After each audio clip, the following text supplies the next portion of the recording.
स्वस्थ भारत के आज के अंक में आप सभी का बहुत बहुत स्वागत है। नमस्कार। मच्छरों के कारण बहुत सारी बीमारियां होती हैं, ये हम सभी जानते हैं।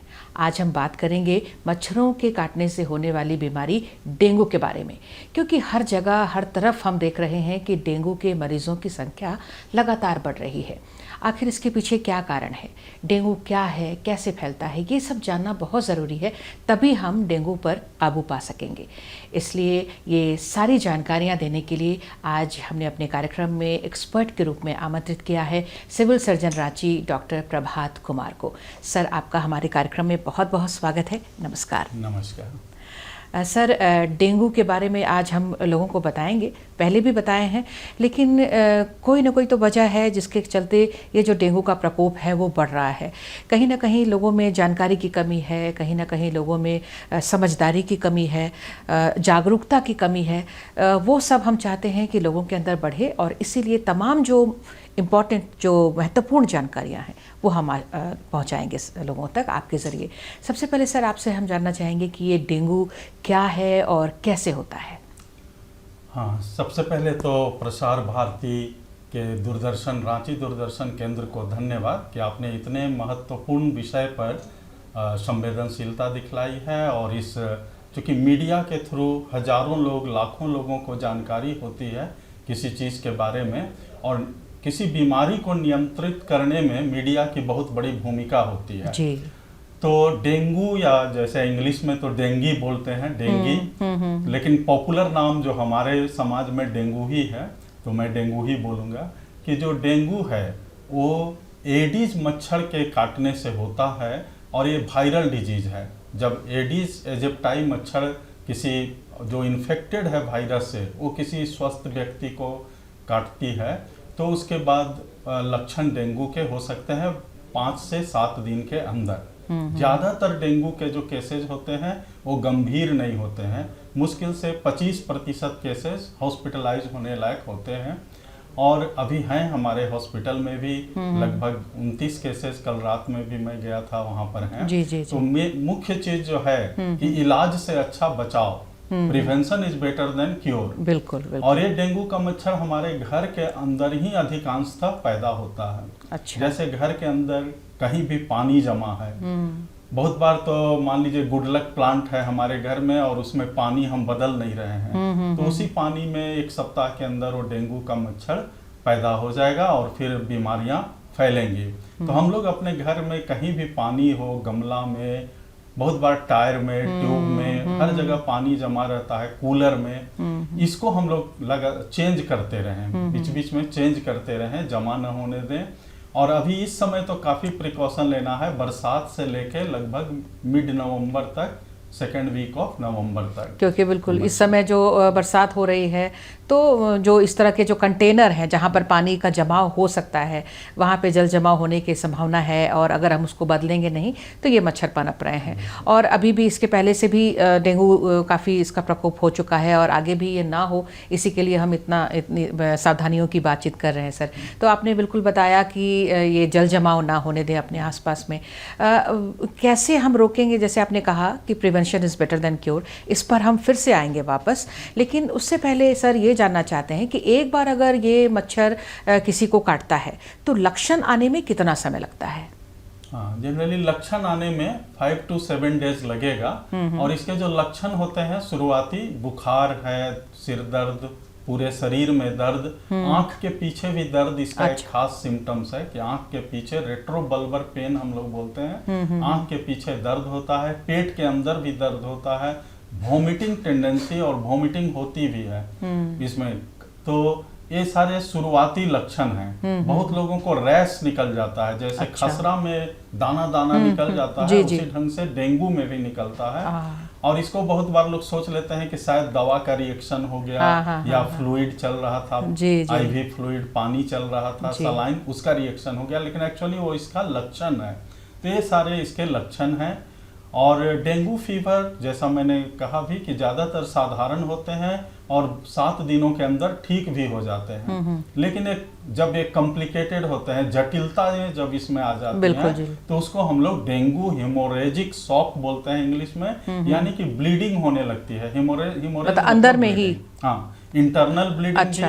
भी, स्किन के नीचे ब्लीडिंग, मसूड़ा से ब्लीडिंग, नाक से ब्लीडिंग और पेट के अंदर ब्लीडिंग, यूरिन से भी ब्लड आ सकता अच्छा। है। तो इस ढंग से इंटरनल ब्लीडिंग जब शुरू हो जाती है तब ये जटिल हो जाता है और इसका ट्रीटमेंट डॉक्टर की देखरेख में हॉस्पिटल में होना चाहिए। मतलब ये घातक रूप ले ये सकता है। घातक रूप ले सकता है, खतरनाक हो सकता है, यहाँ तक कि इसमें डेथ होने का भी डर होता है डेंगू हेमोरेजिक फीवर में। हाँ, मतलब ये हुआ कि सर कि अगर शुरुआती जो लक्षण हैं जैसे आपने बताया, अगर उस पर हम ध्यान नहीं देते हैं, जांच और इलाज के लिए नहीं जाते हैं, तो ये फिर आगे चलकर घातक हो सकता है। इसलिए बहुत ज़रूरी है कि लक्षणों को पहचानें और तुरंत जांच के लिए जाएं।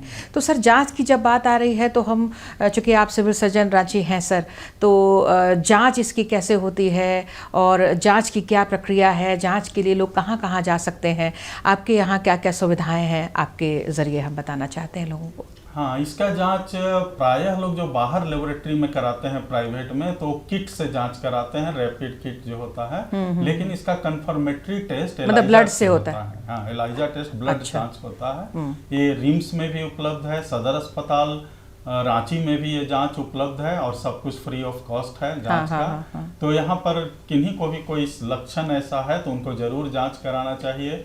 एडमिशन की भी सुविधा है, हम लोग लगभग अभी 36 बेड इसके लिए रिजर्व रखे हैं। अच्छा। डेंगू के लिए जरूरत पड़ने पर हम लोग बेड्स को बढ़ा भी देंगे। हाँ। और जब हम बता रहे थे उसी क्रम में आगे कि जब ब्लीडिंग होने लगती है तो पेशेंट शॉक में चला जाता है, डेंगू शॉक सिंड्रोम उसको बोलते हैं। तो ऐसी हालत में बहुत सारे ट्रीटमेंट की जरूरत पड़ती है, शॉक का मैनेजमेंट। डेंगू वायरस या डेंगू वायरस जो है उसका कोई विशिष्ट इलाज नहीं है, कोई स्पेसिफिक ट्रीटमेंट उसका नहीं है, लेकिन सपोर्टिव ट्रीटमेंट जैसा जरूरत होता है वैसा किया जाता है। प्लेटलेट जल्दी नहीं चढ़ाना चाहिए जब तक कि कुछ वैसा लक्षण नहीं हो जहां प्लेटलेट चलाने की जरूरत।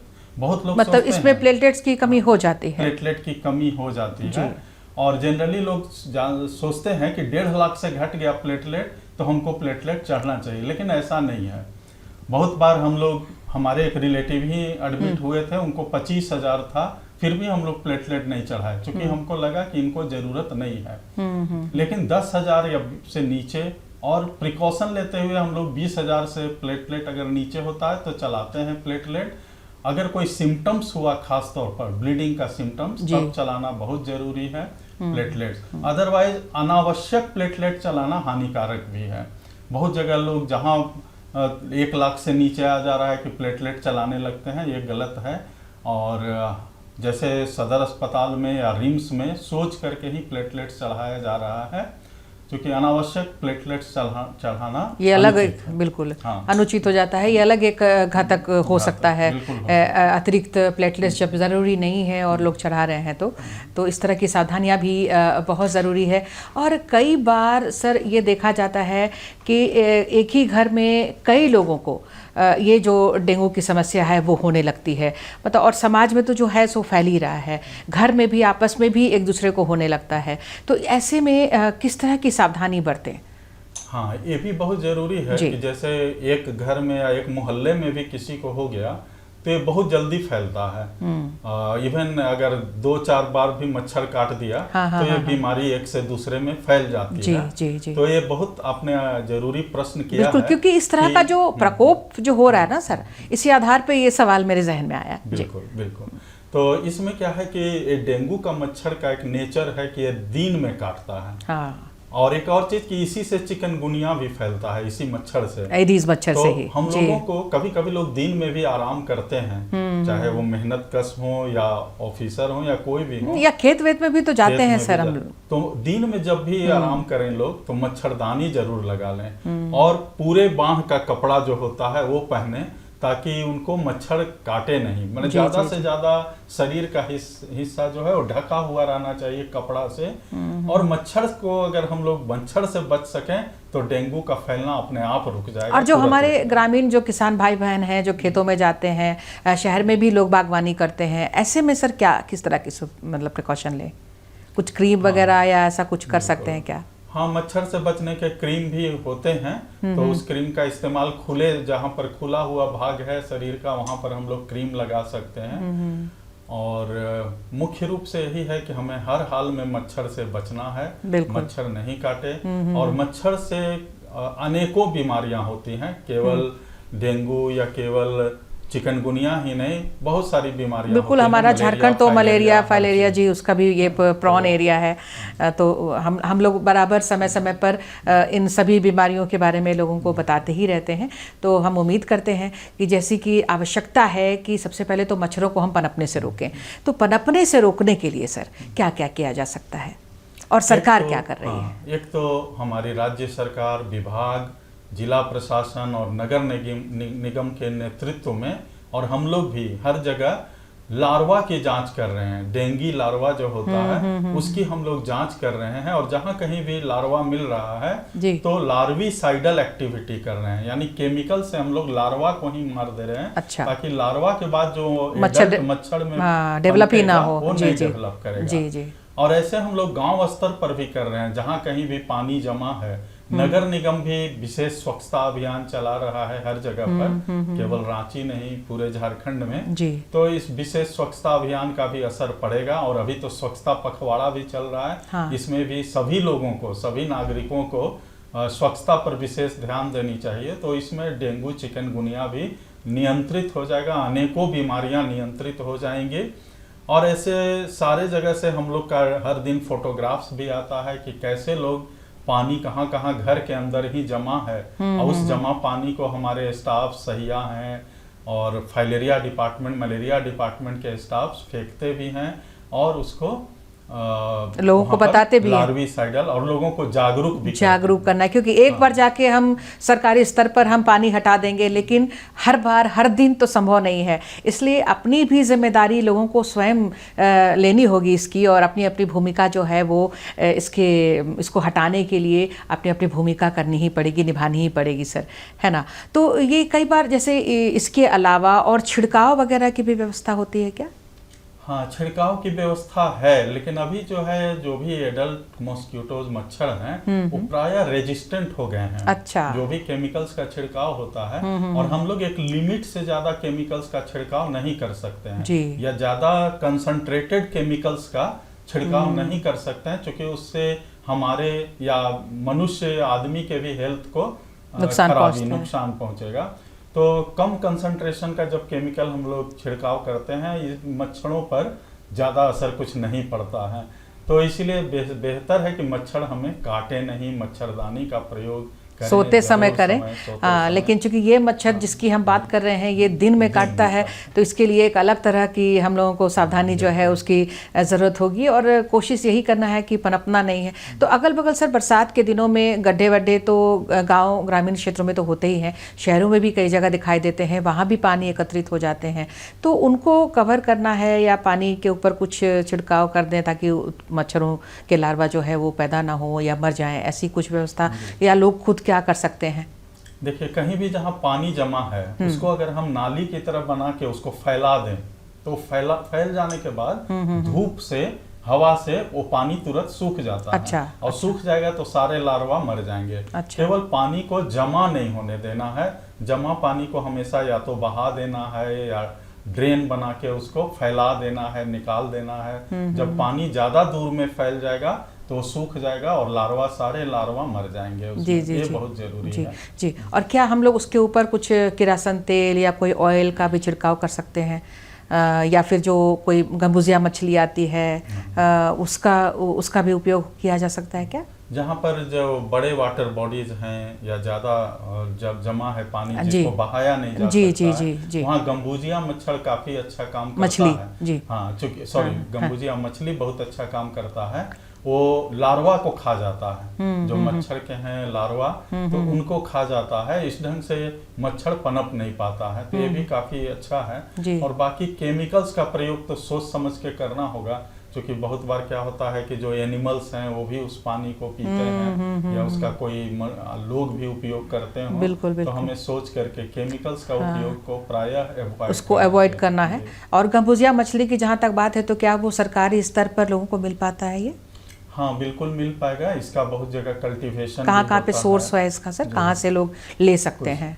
हाँ, जैसे हमारे जो विभाग हैं मलेरिया फाइलेरिया विभाग के, तो भी जगह जगह पर इसका कल्टीवेशन कर रहे हैं, तो वहाँ से इसको लिया जा सकता है। जी जी, तो ये तो इस तरह की जो सावधानियां हैं वो लेना बहुत ज़रूरी है अभी। और एक घर में किसी को भी अगर है तो वो अपने आप को मतलब सुरक्षित रखे, ताकि उसको काटने के बाद किसी और स्वस्थ व्यक्ति को ये मच्छर ना काटे, क्योंकि इसी वजह से ये जो फैलाव है वो हो रहा है और पूरे समाज में इसका प्रकोप हो रहा है। और कई बार लोग लक्षणों को पहचानते नहीं हैं, देर कर देते हैं जाने में, तो बाद में ये घातक हो जाता है। और कई बार सर लोग ये भी गलती करते हैं कि बुखार है, बुखार तो किसी भी वजह से हो जाया करता है, तो खुद से भी जाकर कुछ दवाएँ ले लेते हैं अपने आप ही पर, मतलब वो चलता रहता है एक्सपेरिमेंट जो है, वो कहाँ तक सही है, क्या करना चाहिए लोगों को? हाँ, ऐसा आपने बहुत सही कहा कि बहुत लोग इसमें एंटीबायोटिक्स और हायर एंटीबायोटिक्स का उपयोग बिना जाने कि उन्हें क्या हुआ है, जबकि एंटीबायोटिक्स का इस पर कोई असर नहीं है, इसलिए कि ये वायरस है। और जो एंटीबायोटिक्स यूजलेस हो जाता है जब कभी कभी ऐसा हो सकता है कि ज्यादा दिन तक अगर बुखार नहीं ठीक हो रहा है, तो हो सकता है कि कुछ बैक्टीरियल इन्फेक्शन भी, सेकेंडरी बैक्टीरियल इन्फेक्शन हो जाए। वैसी हालत में ही एंटीबायोटिक का प्रयोग उचित है। अदरवाइज ये जो 7 दिनों के अंदर इसको हम लोग सेल्फ लिमिटिंग डिजीज, यानी अपने आप ठीक होने वाला जो भी वायरल डिजीज होते हैं वायरस से, वो प्रायः एक समय सीमा के अंदर अपने आप ठीक हो जाते हैं। तो एंटीबायोटिक देने से बल्कि हानि होगा, लाभ नहीं होगा। लेकिन अगर डॉक्टर को लगता है कि नहीं काफी दिनों से बुखार है, या उनको हम लोग जैसे बहुत सारा टेस्ट भी कराते हैं कि इनको टाइफाइड है कि नहीं, इनको यूरिनरी ट्रैक्ट इन्फेक्शन है कि नहीं, तो वैसी ही हालत में एंटीबायोटिक लेना है। अदरवाइज डेंगू फीवर में एंटीबायोटिक का कोई रोल नहीं है। बिल्कुल, और अपने आप से तो दवा लेनी ही नहीं है। बिल्कुल डॉक्टर के पास जाइए, खून की जांच होती है, ब्लड टेस्ट के बाद क्लियर हो जाता है कि क्या समस्या है क्या नहीं है, और उसी आधार पर डॉक्टर दवा देते हैं और उसी तरह के दवाओं को लेना है। और समय पर दवा मिलेगी तो ये अपने आप ठीक होने वाली समस्या है। सर कुछ कहना चाह रहे हैं? सबसे अच्छी बात यह है कि हमारी राज्य सरकार की तरफ से और हमारे स्वास्थ्य विभाग की तरफ से फ्री में दवाइयाँ उपलब्ध हैं हमारे अस्पताल मतलब में। जांच से लेकर इलाज तक कुछ सारा चीज निःशुल्क है। तो ऐसी हालत में अनावश्यक रूप से खर्च करना भी बेजरूरी है बिल्कुल।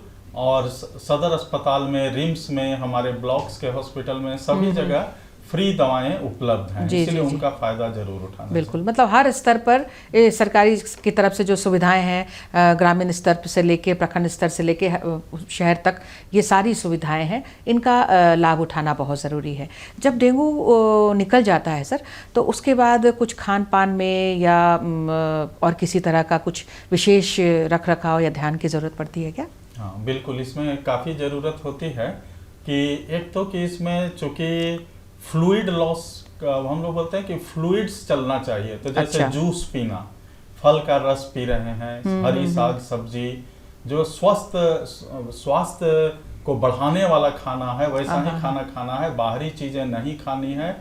या फिर हम लोगों को जैसे एनर्जी ड्रिंक हुआ या वैसी चीजें जिसमें शुगर बहुत ज्यादा कंसंट्रेटेड होता है, वो हानि करता है, लाभ न करके वो हानि करेगा। क्योंकि बहुत बार लोग सोचते हैं कि कुछ भी पी लेंगे तो फ्लूइड की कमी दूर हो जाएगी। जैसे मान लीजिए कोल्ड ड्रिंक्स है, तो उसमें तो उसको फ्लूइड समझ के हमें नहीं पीना है, वो हानि करेगा, लाभ नहीं करेगा, हानि करेगा।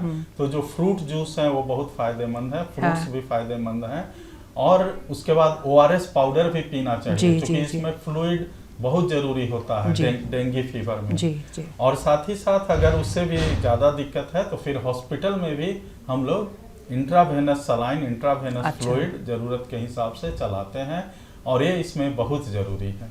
जी, तो ये तो डेंगू के दौरान करना है। और एक बार डेंगू जब निकल जाता है कि ठीक हो गया, तो उसकी एक बार जांच की ही पुष्टि से संतुष्ट हो जाना चाहिए या 2-3 बार उसकी जांच करा लेनी चाहिए? देखिए, अगर बिल्कुल सिम्टम्स खत्म हो गया है और जांच में भी निगेटिव आ गया, तो हम लोग मान सकते हैं कि ये बीमारी ठीक हो गई। लेकिन ये बीमारी दोबारा भी हो सकती है। जी, मैं यही पूछने वाली थी कि फिर से उसको होने के चांस है कि नहीं। इसके पीछे कारण क्या है कि डेंगू वायरस भी 4 टाइप के हैं। हम जिस टाइप से हमको एक बार हुआ, उससे हमको इम्यूनिटी या रोग प्रतिरोधक क्षमता तो मिल गई, लेकिन जो दूसरा टाइप का है, वो दूसरा टाइप का जो वायरस है, उससे फिर से हम इन्फेक्टेड हो सकते हैं। जी, तो मतलब अगर दोबारा हो गया तो वो और ज्यादा घातक हो गया या फिर? हाँ, पहले जैसा ही, दोबारे में क्योंकि हम लोग घातक- किसी में भी कहते हैं कि अगर दोबारा होता है तो थोड़ा सा वो खतरनाक हो जाता है फिर। बिल्कुल, जी आपने बिल्कुल सही कहा, दोबारा अगर होता है तो ज़्यादा घातक हो सकता। जी। तो दोबारा ना हो, एक तो हम लोग बात कर रहे हैं कि किसी भी तरह से ये डेंगू ना हो, इसके लिए हमें पूरी कोशिश करनी है। और अगर डेंगू से हम ठीक भी हो जाते हैं तो शरीर इतना मतलब थोड़ी सी कमज़ोरी तो ज़रूर आ जाती होगी सर, किसी बीमारी से उबरने के लिए उसके बाद फिर अतिरिक्त हमें पोषण की ज़रूरत पड़ती है। तो वैसे में आप क्या सलाह देना चाहेंगे लोगों को, जो लोग ठीक हो जाते हैं फिर अपने आप को फिर उसकी इम्यूनिटी जो है, सुरक्षा तंत्र है, वापस स्ट्रांग हो जाए, तो इसके लिए क्या करना चाहिए, कैसी दिनचर्या होनी चाहिए? हाँ, बिल्कुल सही बात है कि हम लोग जो भी पेशेंट ठीक हो जा रहे हैं उनको एक लक्षण ये रह रहा है कि कमजोरी बहुत लग रही है। हाँ। और एक कमजोरी दूर होने में कुछ समय लगेगा, तो इसके लिए स्वास्थ्यवर्धक खाना जो होता है उसको खाएं, खास तौर पर फिर वही फल सब्जी प्रोटीन की चीज़ें है ना, जो भी घरेलू खाना है उसको खाएं, बाजारू चीज़ ना खाएं, अन्य बीमारियों से भी बचें। क्योंकि जब कमजोरी है और कमजोरी के बीच में ही अगर टाइफाइड हो गया या डायरिया हो गया तो फिर से काफ़ी परेशानियां होंगी। तो इसीलिए स्वच्छता का भी बहुत ध्यान रखें ताकि आगे कोई दूसरी बीमारियां न हो। तो स्वच्छता का ध्यान रखें, खान पान में घर का ही खाना खाएं, ताज़ा स्वच्छ खाना खाएं, तो काफ़ी हद तक आपकी कमजोरी दूर बिल्कुल हो वापस फिर पुनः एक बार हम स्वस्थ इंसान के रूप में अपने कार्यों को हम संपादन कर सकेंगे। एक बार सर मैं कहीं पर बैठी हुई थी तो ऐसे ही बातचीत हो रही थी कि डेंगू हो गया तो कैसे पता चलेगा वो मच्छर डेंगू का है, और अगर डेंगू का मच्छर अगर काट लेता है और मलेरिया का मच्छर भी काट लेता है तो फिर क्या ऐसी संभावना होती है क्या, और कैसे पहचान होती है इसकी? हाँ, ये जो एडीज एजिप्टाई मच्छर है इसको बहुत आसानी से हम लोग पहचान सकते हैं। इसके लेग्स पर वाइट और ब्लैक ऐसा कलर का लाइनिंग बना हुआ रहता है, और इसके बैक पर भी एक हम लोग बोलते हैं कि वीना के आकार का शेप का बना रहता है। अच्छा, तो इतना हम देख सकते हैं अपने खुली आंखों से? बिल्कुल, चूंकि ये थोड़ा बड़ा मच्छर है, हम लोग देख के पहचान लेते हैं कि ये डेंगू मच्छर, एडीज एजिप्टाई मच्छर है। हम लोग बिल्कुल इसको पहचान सकते हैं। बिल्कुल। और ऐसे में ही मलेरिया के मच्छर भी तो घूमते ही रहते हैं, एनाफिलिस मच्छर या फिर फाइलेरिया के मच्छर, क्यूलेक्स मच्छर, सब तो रहते ही हैं, कई तरह के मच्छर हैं। तो ऐसी भी संभावना होती है क्या कि एक साथ भी कई तरह के लक्षण जो है वो देखने में आते हैं? एक साथ 2 या 3 बीमारियां भी हो सकती हैं जी। इसीलिए मच्छर से बचना ही सबसे अच्छा है। मच्छर नहीं काटे हमको, और हमें सावधानी बरतनी है, मच्छर को बिल्कुल काटने नहीं देना है। ऐसे भी एटलीस्ट मच्छर अगर बैठता है तो हम लोग उसको हटा तो तुरंत सकते हैं। तो मच्छर का अगर कम काटता है तो फिर हम लोग, या नहीं काटे तो हम लोग बच सभी सकते बीमारियों से हैं। बच बिल्कुल, सकते और हैं। ऐसे में ये ज़रूरी है कि खास करके हम छोटे बच्चों को बचा कर रखें, वृद्धजनों को बचा कर रखें, सबको बचा कर रखें, तो हम इन मच्छरों से होने वाली समस्या पर काबू पाएंगे। सर, समय अब हमें इजाज़त नहीं दे रहा कि आपसे और सवाल करें, बहुत सारी बातें आपने बताई हैं, लेकिन चलते चलते एक मैसेज, एक संदेश हम आपकी तरफ से लोगों तक पहुँचाना चाहते हैं सर। तो बिल्कुल, जागरूकता सबसे बड़ी चीज़ है, और हम चाहेंगे कि जो भी जनप्रतिनिधि हैं, छोटे स्तर से लेकर बड़े स्तर तक, सभी इस पर एक सभा करें अपने अपने, जहाँ कहीं भी डेंगू का एक भी केस है वहाँ सभा करके, और इसको एक सामाजिक स्तर पर कैसे हम लोग सफाई करें, कैसे हम लोग घर के अंदर घर के बाहर हर जगह साफ सुथरा रखें। क्योंकि लगभग नवंबर के बीच तक ये बीमारी बनी रहती है, उसके बाद जब ज़्यादा ठंड पड़ने लगती है तब ये बीमारी खत्म होती है। तो अभी काफ़ी बचा हुआ है समय, हम लोग चाहेंगे कि जागरूक करके लोगों को जल्दी से जल्दी डेंगू, चिकनगुनिया, मलेरिया, फाइलेरिया, सारी बीमारियों पर हम लोग काबू पाएं। धन्यवाद। जी बिल्कुल, हमें पूरी उम्मीद है कि आज के इस कार्यक्रम से बहुत सारी जानकारियाँ हमारे लोगों को मिली हैं, दर्शकों को मिली हैं, और लोगों में जागरूकता आई है, और सब मिलकर इन मच्छरों से होने वाली बीमारियों को दूर भगाने में अपनी अपनी भूमिका अदा करेंगे। सर, आपने अपना कीमती वक्त हमें दिया है, बहुत ही अच्छी महत्वपूर्ण जानकारियाँ आपने दी हैं, आपका हम बहुत बहुत धन्यवाद करते हैं सर। नमस्कार। धन्यवाद आप सबों का और भी, आप प्रसार सभी भारती के दूरदर्शन केंद्र के, और आप सभी दर्शकों को भी बहुत बहुत धन्यवाद। नमस्कार।